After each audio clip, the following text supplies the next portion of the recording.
इस वक्त की बड़ी खबर आपको बता दें, जंतर मंतर पर मुस्लिम मुखालिफ नारों के खिलाफ अमानतुल्लाह सामने आए हैं। डीसीपी दिल्ली को तहरीरी शिकायत दी है। अश्विनी उपाध्याय के खिलाफ ये तहरीरी शिकायत दी गई है। तो जंतर मंतर मामले को लेकर के ही जो है अमानतुल्लाह सामने आए हैं।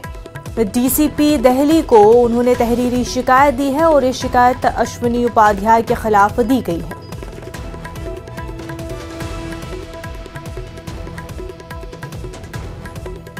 अश्विनी उपाध्याय के खिलाफ तहरीरी शिकायत दी गई है। अमानतुल्लाह ने ये तहरीरी शिकायत दी है। आपको बता दें, जंतर मंतर पर जिस तरह से मुस्लिम मुखालिफ नारे दिए गए, उसके खिलाफ ही अमानतुल्लाह ने ये तहरीरी शिकायत दिल्ली डीसीपी को दी है।